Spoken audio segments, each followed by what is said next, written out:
It's an unusual opportunity, a great time to be speaking to Jane from Nigeria. Jane has a great success stories, especially with supporting girls, supporting ladies, and supporting every female in every sector.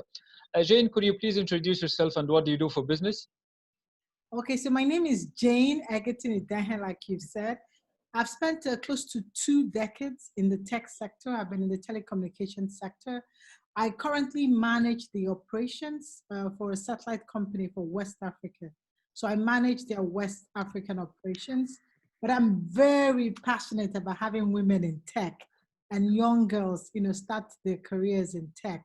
So I also co-founded a nonprofit called Women and Career.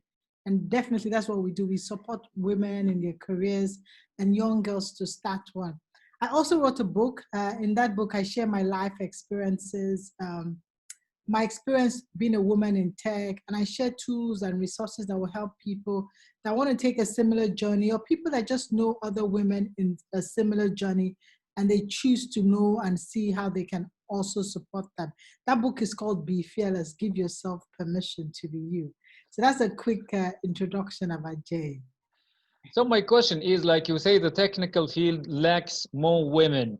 Is that because the work in this field does not suit women, or is it because women don't have the courage enough to venture into that sector? I think it's a bit of both, and I will give an example why I say so. So, first of all, the tech sector for a long time has been male dominated, and that's because of the start. For a while, women could not really advance in even very advanced worlds like in the US. Like, think about the Ivy League schools, the Yale, the Harvard, the Oxford. For a long time, 50 years ago, 100 years ago, they don't admit women into their colleges. So it's been predominantly male pushing that the tech world. Then there's also the element of culture, especially down here in Africa, where you have a lot of patriarchy. There's a perception that women are better off as nurturers, mothers, get married, have kids, but not to, go into challenging careers or careers that people perceive has got to do with any kind of physical attributes. They feel like engineering or tech is a little bit male dominated. So that also affects the psyche, because if a young girl grows up in that environment, she tends to perceive technology as difficult, complex, and not for her gender. So it's just a bit of both. So my other question is, like you say, it has been male dominated, and these other institutions only admitting men. Don't you think it's the women's mistake to have let that happen for too long? You know, it's complicated when you're not on a table of authority or where the decisions are made. It's difficult to change that. We can see what is happening with the issues of race in the US. Because most of those women did not sit at the table to make those decisions. You didn't sit on the board or admission board for Harvard. And you find it difficult to change that decision. If they said we only want this certain gender for admissions into our colleges, because you're not on the board, you can't influence that. Of course, there are other ways. People use, quiet protest and all that to push and see if we could change that narrative. But we know for a long time it was difficult, because even the men that found it, they were sympathetic to the cause. Because there were few, they couldn't change it. If there are 10 people in a room and only 1 or 2 people think that maybe we could think of admitting women, it's not that bad. You need like a quorum, maybe 4 people to be won over before you could change that. So I would say, I'll quote Charles Blow. So Charles Blow, it's a New York Times editor. And he did use this phrase in referring to race, but I think it's also relevant in what we're discussing. He says it's almost like a fight. You're trying to climb a hill. It's the fight to climb the hill. It's also a fight to reduce the hill. So that's how I see the whole issue of women in the tech space.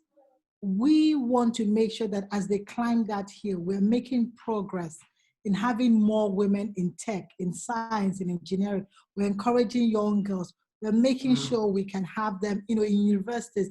We're trying to educate them when they're younger to say there's nothing wrong with a woman doing science or STEM. It's got to do with your intellect.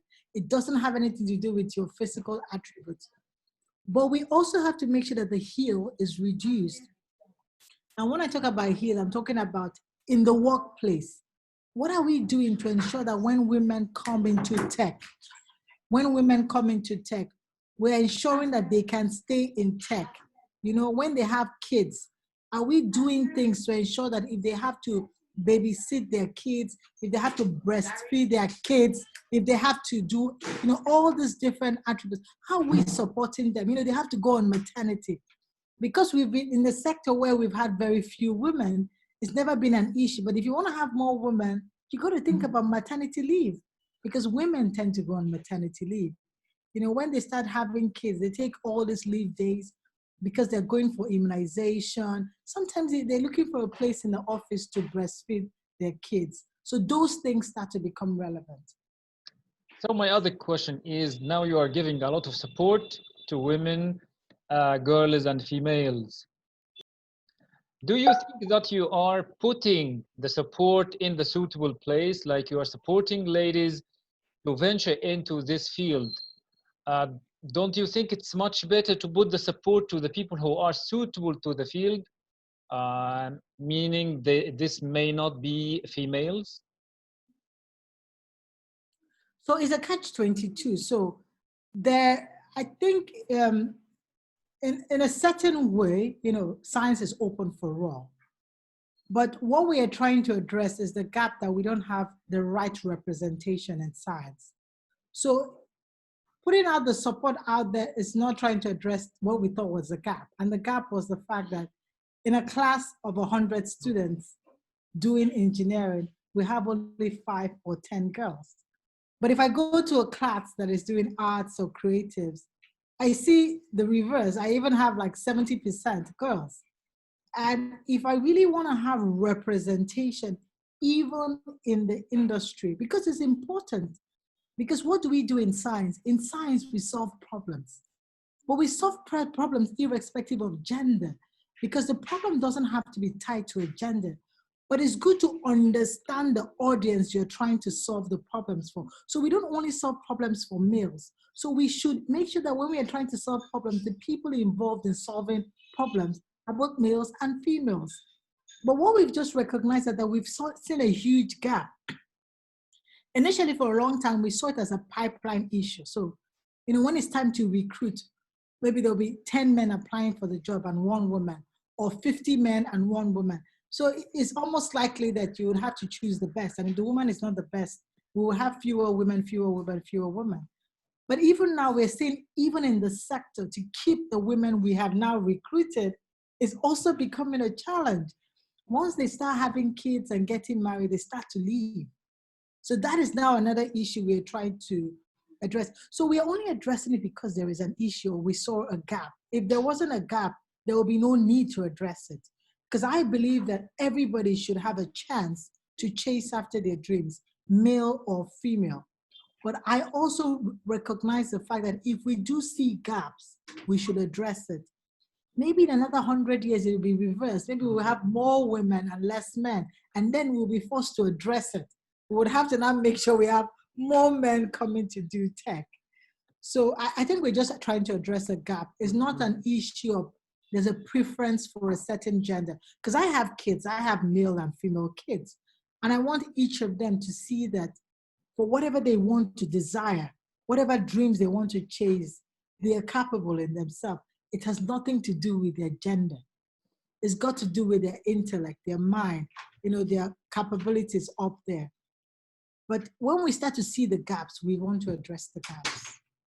So my second question comes clearly to the heart of this point. Where have you grown up and how did you get your job? Yeah, I love that question. It's an interesting question because a couple of people have asked. So I grew up in Lagos. I spent my entire life living in Nigeria. I think just about 4 years I lived in Ghana. So Ghana is another country in West Africa. But I grew up in Lagos, Nigeria. You know, I grew up in one of the very lowly parts of Lagos, like a slum, you know, like a place where people don't even want to dream because they feel it's useless. There is no hope because everybody around you doesn't seem to have any there's no successful story to look up to or latch onto. But I grew up even in that terrain. I think that's why I so believe that if people can dream about something, put effort in it, they can actually achieve it. Because when I look at my story, because years ago, it was also a dream for me. I couldn't afford to send myself to school. Every day in school was like, can we make it through? Can we make it through? My parents couldn't really afford it at a certain time, even to feed. But if I could make it through that process, we start to see that, sometimes we have to challenge ourselves. It's not every time all the opportunities will be ready. So I grew up in Lagos. I studied in Lagos. And the only time I had to go out was when I started my master's in the UK, and I did some executive trainings in the US. But I've always lived in Nigeria, apart from the time I lived in Ghana. Yeah, the second part of the question, how did you get your job in the communication field? Oh yes, yes, yes. So when I left university, which is like the Americans would call it college, the normal thing is that you wanted to get a job. And I was scouting around town, like looking for jobs. The common thing in here, in this part of the world, if you have access, if you know someone, you submit your CV or they put in a good word. I didn't. So I used to just go to companies and knock on their doors, introduce myself. And it was very difficult for me because it was a young, maybe 24, 23-year-old lady, just going around, knocking around, and I knew no one. But I was very fortunate in a certain instance because someone had just told me, oh, because I really wanted to grow in my field. So I wanted to work for an engineering company because I studied engineering. And someone had mentioned to me that there was an engineering company that was recruiting and they pay well. But I couldn't have access. When I go to the company, they ask me, who do you want to see? I really didn't know anyone. I'll throw a lot of names. I want to see the HR manager. There's no HR manager. Do you have an operations manager? I was just trying to see how I could get by. But I was fortunate because each time I go to this receptionist and, she would just send me away. One of the days I went, she did something different. She told me, you've been persistent. You keep coming. What I'm going to tell you is that today you would go home. But if you come back on Monday, walk straight to me and tell me I am here to see Mr. XYZ. And you have to tell me I have an appointment. Of course, I didn't want to believe her because I'm like, you've been sending me away the other days. Why should I believe you? But I attempted. I did what she said. I showed up on the Monday, walked straight to her and said, I'm here to see Mr. XYZ. She had already told me previously, like, if I call him, you better don't tell him that I was the one that gave you his name. You're not allowed to say that. So I went that Monday and I approached her, told her I'm here to see Mr. XYZ. She called him.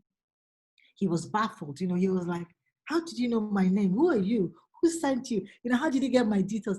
But I was so persistent in trying to make a case. I want to work for this company. This is why I want to work for the company. This is my skill set. This is what I've done. I was really trying to sell the idea of Jane can do so well for your company. And that's how I got my first big break. So he sent me to the HR, I did some interviews. They told me to come back. I wasn't even patient because I kept coming back and there was no job. I saw a sales job down the road. I went there for a while. He saw me, he's like, oh, I haven't been seeing you. What happened? Like, do you have a job? And I'm like, no, but he really helped me. And today I am grateful to that receptionist because she's so important.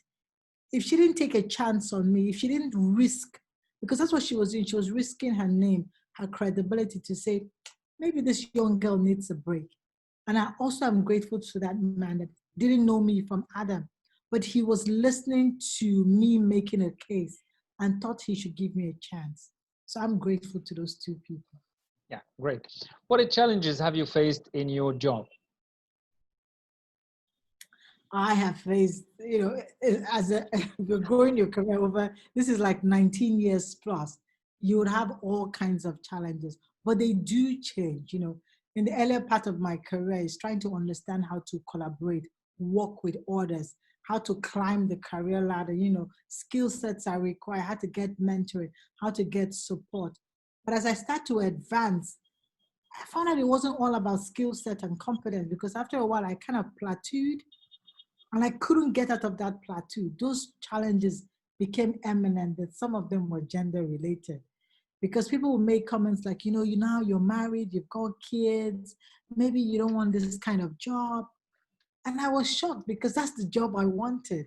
Why would he say I don't want that kind of job?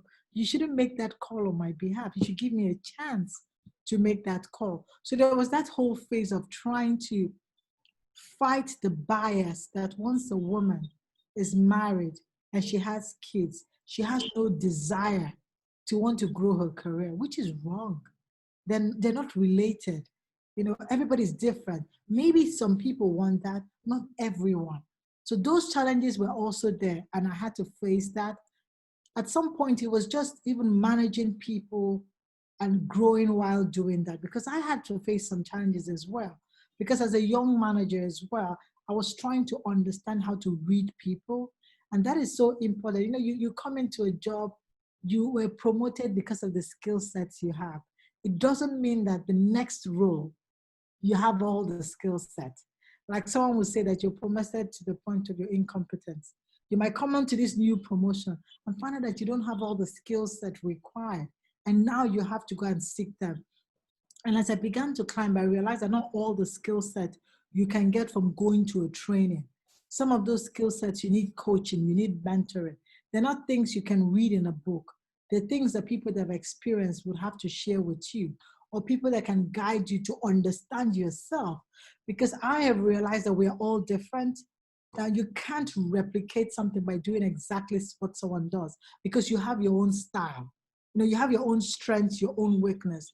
You are best productive when you can use your style, what you're good at. So maybe to give you an example, I am a bit a more extroverted leader. So I would get energy from meeting people, talking to them. I want to know how my staff is doing. Do they have challenges? There's some leaders that are not that way. They're more introverted. They would not be that expressive. They would probably observe and speak less. But what is important is to know your style and use it. And I had to learn that, to know that if this is my style, then it's important that I carve out time to talk to my staff, to talk to people, because then I can understand, observe, connect with them, find out what the issues are, discuss how to solve it. Then, I communicate better that way. So all those things start to, become important as you climb. So yes, those are some of the challenges and the ways we were addressing it as I moved along the ladder. Yeah, to ask more about your work experience, how do you create strategies to support growth and drive businesses? Because so my role has always been customer facing. So I'm always working with a client to solve a problem. And that's how I would put it. So when it comes to strategy for me has always been top down and bottom up. So because I've worked for very huge multinationals that probably would have a big strategy for how they see their market or their sector for the next 2, 3, 4, 5 years. But as a leader in such organizations, you realize that your market is unique. So I'll give you an example. Even though my company is global, Africa is unique. The way we buy, the way we engage with our clients are slightly different. So you have to understand your client. So your strategy also has to come from the bottom up. Because in engaging with your client, this wouldn't work in Africa. This is what will work. This is how we would engage people in Africa. We wouldn't engage people this way, because the cultural nuances, the way people live, those things start to matter, how they want to be treated. And sometimes it's just basic things. I'll give you an example. In West Africa, coming late to a meeting is not seen as rude. There's what they call African time. And that is because the perception is that when you are important, you don't come exactly on that time. You delay a bit and come after a while. So for the African market, if I have a meeting or an event booked for 6, we're likely going to start the event at 7 or 8 p.m. And nobody finds it rude. But if I did that in Europe, it's seen as rude, or it's seen as, it's not seen as proper. Once you understand these nuances, even in creating a strategy for your market, you tend to understand how your clients think, how your market thinks. So you adapt your services, your solutions, whatever you're trying, your collaborations to that market. So that's how I've always taken it. So I've always done the top because you have to take from your mothership, from the big multinational, but as well from the bottom and find out where the alignment fits. Yeah, that's so important. In which areas and in which facets do you support women? In which areas? So for my nonprofit, we do quite a lot. I'll just talk about some of the things we've done. We do a lot of training, especially during this COVID. We do a lot of online training. Sometimes it's in science, artificial intelligence, data analytics, or sometimes it's just general tech, content creation. And sometimes we do just different, we try different, because people have different careers and different career paths. So we look for, sometimes it's about finance, how to manage your money, different ways we try to train these women, how to negotiate, how to present, some of the soft skills they need as they climb the ladder.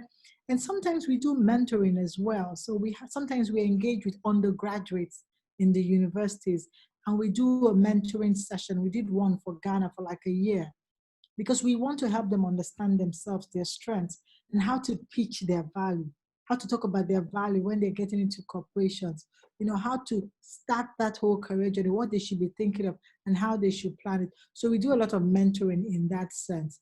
And sometimes we just put content out, it could be videos, interviews.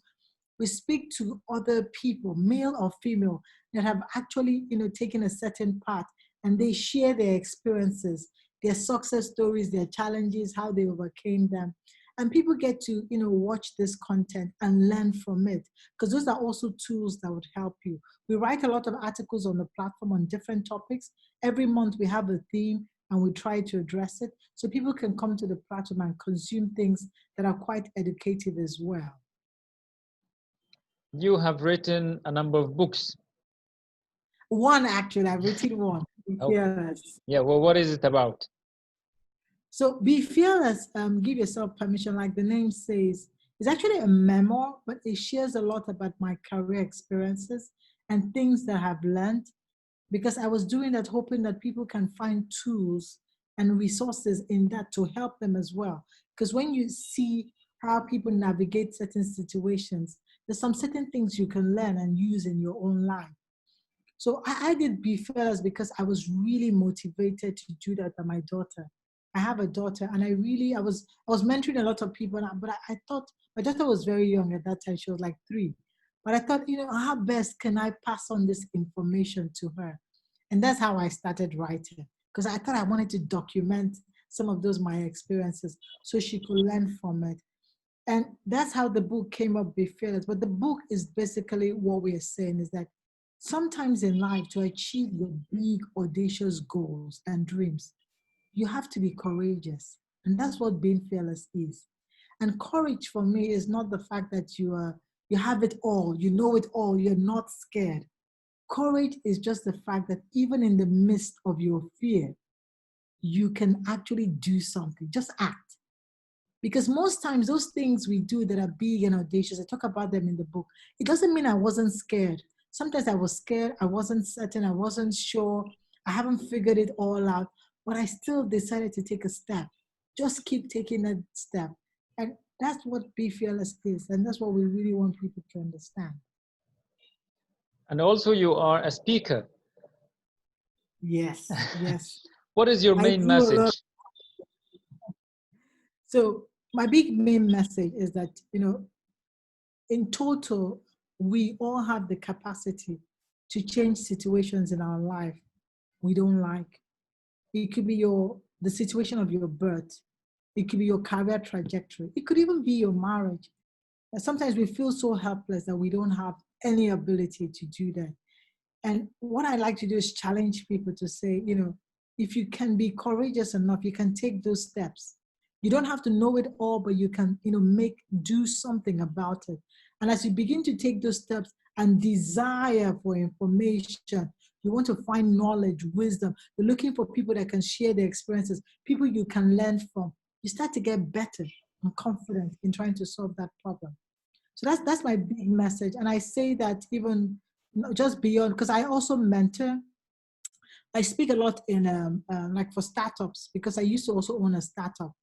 And I do speak a lot there, and I mentor some of those business startups in terms of how to manage their business and how to start growing their business, because I have been in this field for a while. I have started businesses. I am still starting businesses. So sometimes I also want to share that business knowledge, how to do business in Africa.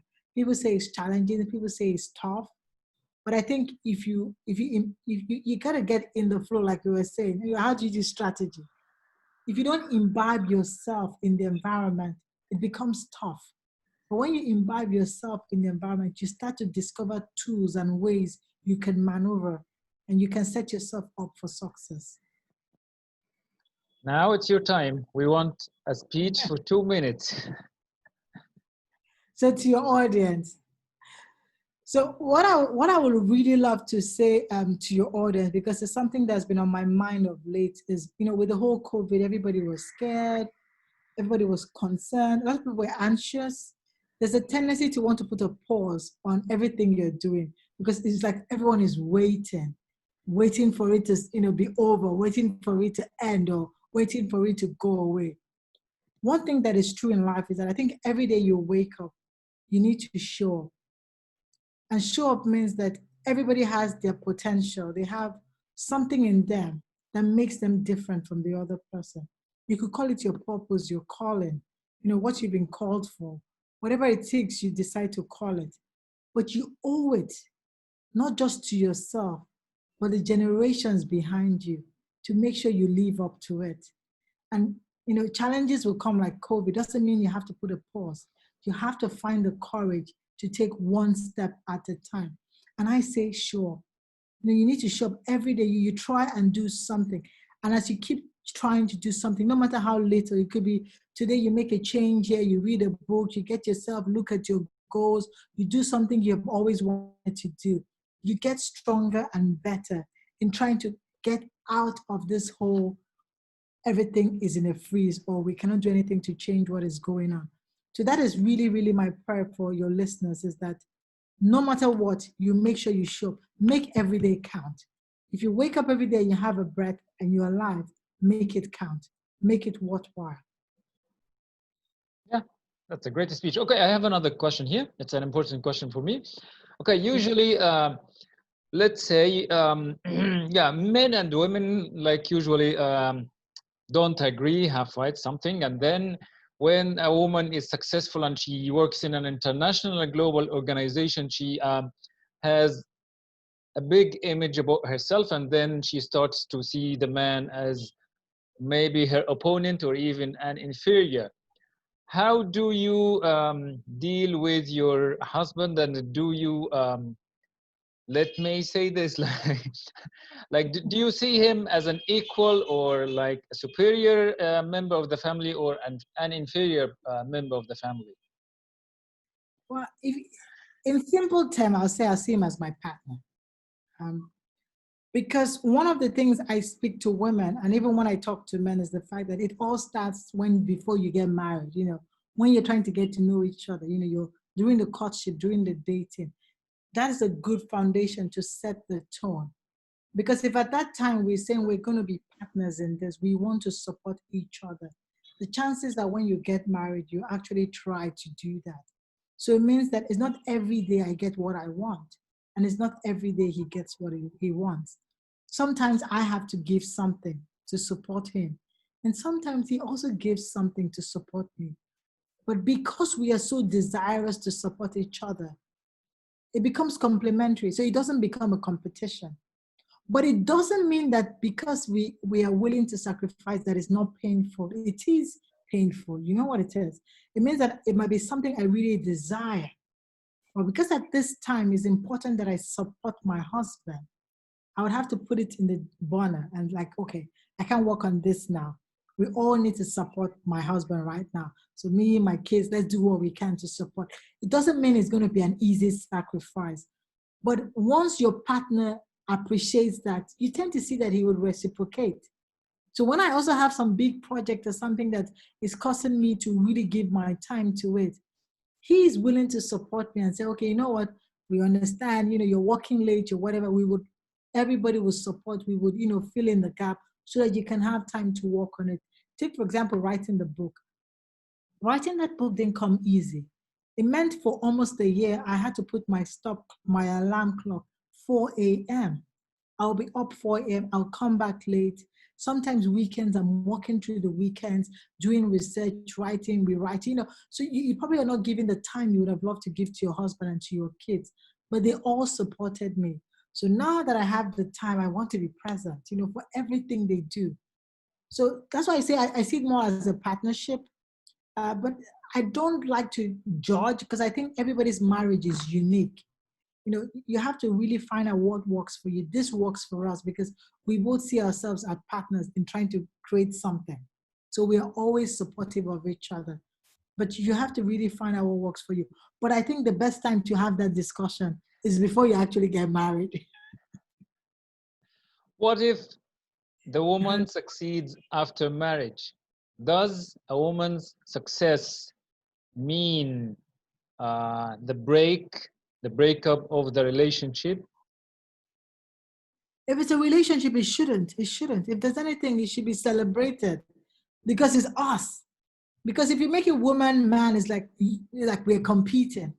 If it's us, it's like your kids, isn't it? If your kids achieve something, we both celebrate. We don't say, oh, it's my daughter.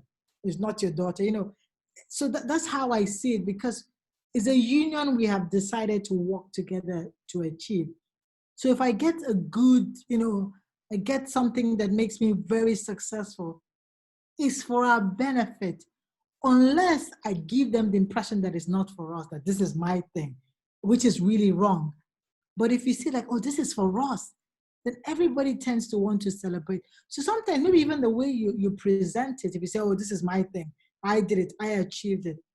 There's no way I could have achieved it alone. Like I told, there's no way I could have written that book alone. Everybody chipped in to make sure that I can do it. If not, somebody was doing my children's homework when I couldn't, taking them to the hospital when I could, all those times my husband was filling in. So when I wrote the book, I appreciate the fact that because of him, I also was able to write the book. So, sometimes it's also the way you position it. But, sometimes it could also be, men as well. I feel it both ways. Sometimes a man feels a bit threatened because he could have the perception that I want to be the leader. I want to be the man of the house. That means I must provide everything. And I was saying in those cases, benefit. If your wife is successful, celebrate and benefit from it. At the end, it's for both of you, You don't always have to be the one, I believe leadership is situational. It means that in some situations, somebody drives, and in another situations, so it's like if you're going on a long journey, if you don't have to drive the whole 3 days, if you drive, if you're tired, you're like, okay, can you drive? I just want to sleep a bit, and you drive. And that's how I've seen it, because there've been cases, my husband wasn't around, maybe he traveled, he's doing a master's program, then I have to worry about everything. Like if the TV is bad, I have to figure it out. If the kitchen, you have to figure out things that you're not used to figuring out. But I understand, because I know at that time he's not available. He had to travel to another country for masters. But when he's around, he figures it out. So that's how I want to see a marriage. You have to sometimes get help if you need help. There's nothing wrong with it. If you think, oh, I really am overwhelmed and I need help, see if your partner can chip in and help you. Because if you're trying to do everything all together, that's how you burn out. And that's not good for everybody, because then if you're not available, we're all going to suffer. Yeah, that's a good answer. Okay. What else would you like to say? I think I've really enjoyed really chatting with you. And, when it comes to women and sometimes the way women are perceived, I would say that things are changing. We're getting a lot of women that are, being bold, taking up a career, they wanting to, do something so they can support their families. And my big ask for men, because especially when I wrote that book, it was a big ask for men, is that it's really important if you can see your daughters, your wives, your sisters in these women, and then you'll be able to support them. Because if you see them as people that could have been your relatives, even in the office, you'll be willing to sometimes step out of your comfort zone and help them. And that's how I want to see it. It's not a battle of the sexes. It's not, oh, the women are against the men. We need each other. You cannot have life on earth without having a man and a woman. We are both important, even for the society, because think about it, there's only women that can be pregnant and have kids. So we need the women. And the women cannot get pregnant without the men. So we need the men. So in life, the way it's created, the balance requires everybody. So nobody is better than the other, and nobody can do without the other. That is not the way, the God has created it. So it's important we see ourselves like that. Then we're able to help each other. Because if you can help that young lady in the office, means that you're giving your daughter the confidence to probably aspire and be like her or be better than her. And I think that will be important to you as a man, to know that your daughter will not be limited, not because of her gender. So that will be my big ask to men listening to this.